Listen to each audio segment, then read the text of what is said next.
5000 increment. ஐயோ அட எடுபட்ட நாயே, என்னடா கேடு உனக்கு? ஓனர் எனக்கு 5000 இன்க்ரிமெண்ட் கொடுத்தாடுறா. என்னடா சொல்ற? கனவுலடா. ஏன்டா கனவா இருந்தாலும் ஒரு நியாயம் வேணாமாடா? ஆனா எனக்கு ஒண்ணு புரியவே மாட்டேங்குது மச்சான். நாமெல்லாம் கடைசி வரைக்கும் சம்பளத்துக்காகவே தான் வேலை பார்க்கணுமா? நம்மளால வாழ்க்கையில முன்னேறவே முடியாதா? அது நம்ம வாங்கிட்டு வந்த வரோம் அப்படி. இல்ல மாப்ள, நம்மளாலே முன்னேற முடியும். என்கிட்ட ஒரு சூப்பர் ஐடியா இருக்கு. என்ன கஷ்டப்பட்டு உழைச்சா முன்னேறலாம் அதானே? மயிர்ல முன்னேறுவேன். சும்மா ஹார்ட் ஒர்க்னு இருக்காதடா. நான் ஒரு ஸ்மார்ட் ஒர்க் பண்ண போறேன். அது என்ன ஸ்மார்ட் ஒர்க்கு? நம்ம ஓனருக்கு ஒரு பொண்ணு இருக்குல்ல, அதான் காலேஜ் கூட போகுது. ஆமா, அந்த பொண்ணை நான் உஷார் பண்ண போறேன்.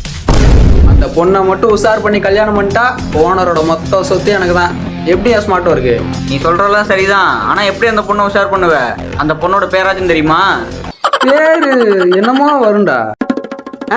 ஸ்வேதா. அவ்வளவுதான், நம்மள முடிச்சு விட்டீங்க போங்க மச்சான், ஓனர் பொண்ணு ஸ்வேதா இல்ல? அந்த பொண்ணு தான் மச்சான். நான் ஓனர்கிட்ட வேலைக்கு செஞ்சதே அதுக்காக தான்டா.